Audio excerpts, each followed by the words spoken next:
A história do voleibol. O vôlei foi criado em 1895 pelo americano William Morgan, então diretor de educação física da Associação Cristã de Moços, ACM, na cidade de Holyoke, em Massachusetts, nos Estados Unidos. O primeiro nome desse esporte que viria a se tornar um dos maiores do mundo foi o mintonete. Na época, o esporte da moda era o basquetebol, criado apenas 4 anos antes, mas que tiveram uma rápida difusão. Era, no entanto, um jogo muito cansativo para pessoas de idade. Por sugestão do pastor Hinder, Morgan idealizou um jogo menos fadigante para os associados mais velhos da CM e colocou uma rede semelhante à de tênis a uma altura de 1,98 m, sobre a qual uma câmera de bola de basquete era batida, sugerindo assim um jogo de vôlei. A primeira bola usada era muito pesada, e por isso Morgan solicitou à firma Spalding Brothers a fabricação de uma bola para o referido esporte. No início, o mintonete ficou restrito à cidade de Holyoke e ao ginásio onde Morgan era diretor.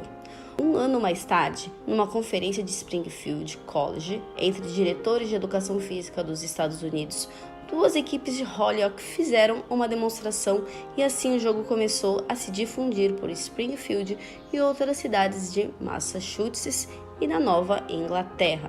O voleibol foi rapidamente ganhando novos adeptos, crescendo no cenário mundial ao decorrer dos anos. Em 1900, o esporte chegou ao Canadá, sendo posteriormente desenvolvido em outros países, como China, Japão, Filipinas, México, entre outros países europeus, asiáticos, africanos e sul-americanos. Na América do Sul, o primeiro país a conhecer o voleibol foi o Peru, em 1910, através de uma missão governamental que tinha a finalidade de organizar a educação primária do país.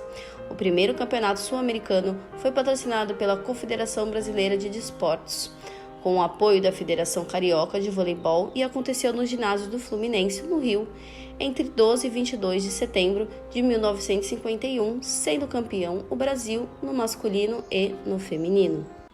A Federação Internacional de Voleibol foi fundada em 20 de abril de 1947, em Paris. O primeiro campeonato mundial foi disputado em Praga, na Tchecoslováquia, em 1949, vencido pela Rússia. Em setembro de 1962, no Congresso de Sofia, o voleibol foi admitido como esporte olímpico e a sua primeira disputa foi na Olimpíada de Tóquio, em 1964, com a presença de 10 países no masculino: Japão, Romênia, Rússia, Tchecoslováquia, Bulgária, Hungria, Holanda, Estados Unidos, Coreia do Sul e Brasil. O primeiro campeão olímpico de vôlei foi, no masculino, a Rússia. A Tchecoslováquia foi vice e a medalha de bronze ficou com o Japão. Já no feminino, o campeão foi o Japão, ficando a Rússia em segundo e a Polônia em terceiro. Em 1992, o voleibol brasileiro consegue sua primeira grande conquista, medalha de ouro no vôlei masculino nas Olimpíadas de Barcelona. A partir da década de 90, o Brasil acumulou uma série de conquistas olímpicas e mundiais, tanto no vôlei masculino quanto no feminino.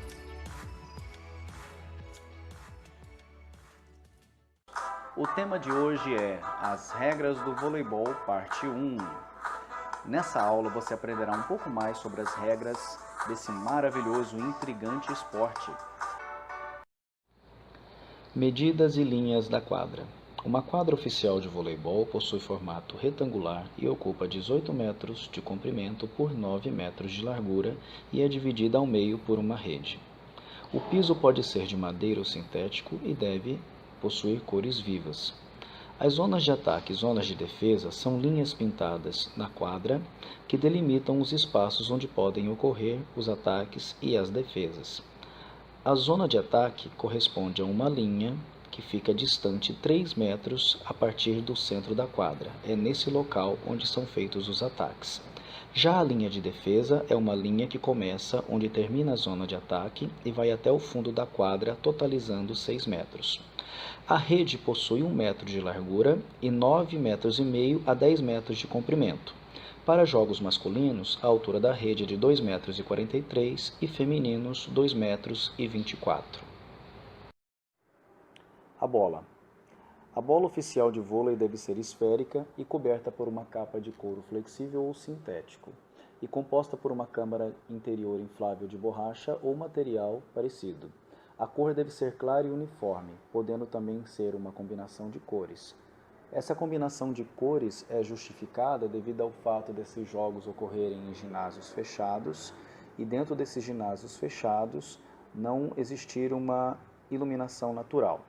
Então, devido à presença dos holofotes e iluminação artificial, faz-se necessário uma bola que facilite a visualização por parte dos jogadores e da arbitragem. Essa bola deve ter em torno de 65 a 67 centímetros de circunferência e ter entre 260 e 280 gramas. A pressão interna deve ser de 4,5 libras a 5 libras. Os árbitros responsáveis pela partida. O primeiro árbitro é o árbitro principal. Ele fica posicionado em pé ou sentado em uma cadeira alta em uma das extremidades da rede. A última palavra sobre todos os lances que ocorrem na partida pertence a ele. O segundo árbitro fica posicionado em solo e na extremidade oposta ao primeiro árbitro. Ele é quem controla todas as funções do apontador, bem como o tempo, as faltas, invasões e ainda verifica a ordem do rodízio dos jogadores. O apontador é aquele que está logo atrás do segundo árbitro e ele faz as anotações na súmula, faz a contagem dos pontos e verifica também a ordem dos saques. Os árbitros de linha ficam posicionados nos fundos da quadra e podem ser de 2 a 4 por partida. A eles cabe a responsabilidade de dizer se a bola caiu dentro ou fora das linhas demarcatórias da quadra. As equipes. Cada equipe é composta por 12 jogadores, em caso de equipes completas. Mas o importante é que o jogo comece e termine com 6 jogadores titulares, ou seja, 6 em quadra. Posição inicial desses 6 titulares indica também a ordem do rodízio durante a partida, que será controlada pelo apontador. A bola é considerada fora quando toca o piso fora dos limites das linhas demarcatórias. Se tocar no teto, também é considerada fora. Se tocar em qualquer objeto que esteja na quadra ou numa pessoa que não faça parte do jogo, também é considerada fora. Cada equipe possui o limite de 3 toques para passar a bola para o lado adversário. O bloqueio não é considerado como um toque. Caso ocorra um quarto toque, essa equipe é punida com um ponto para a equipe adversária. É muito comum nos jogos da equipe feminina brasileira a passagem no segundo toque. Sets. Cada set é considerado ganho ou vencido pela equipe que atingir primeiro a marca dos 25 pontos. Em caso de um empate, com placar 24 a 24, vence primeiro a equipe que abrir 2 pontos de vantagem à frente da outra. Cada partida é disputada em um total de 5 sets, sendo que a equipe que abrir 2 sets contra 0 da outra vence aquela partida. Em alguns casos ocorrem empates. Nesse caso, se uma equipe ganha 2 sets e a outra também ganha 2 sets, é disputado um set decisivo, mas nesse caso não é a equipe que atinge os 25 pontos primeiro quem vence, e sim quem atingir 15 pontos primeiro. Se ocorrer um empate, vale a mesma regra. Quem abrir 2 pontos primeiro de vantagem em cima da outra, vence a partida. Quando um jogo é marcado e uma equipe não comparece ao local marcado, essa equipe é considerada desistente e perde por 3 sets a 0. Rodízio. Quando uma equipe marca um ponto e ganha o direito de sacar, os jogadores efetuam o chamado rodízio em quadra. Nesse caso, cada um avança uma posição no sentido horário. O jogador, por exemplo, que está na posição 1, troca de lugar com o que está na posição 6. O jogador da posição 6 troca de lugar com a 5, o que está na posição 5 troca de lugar com a 4, e o que está na posição 4 de lugar com a 3, e o jogador da posição 3 troca de lugar com o que está na posição 2. O jogador que está na posição 2, por sua vez, será o próximo jogador que irá fazer o saque. Então vimos que nesse sistema de rodízio, os jogadores que começam na posição de defesa, em algum momento passam a ser também jogadores de ataque e vice-versa.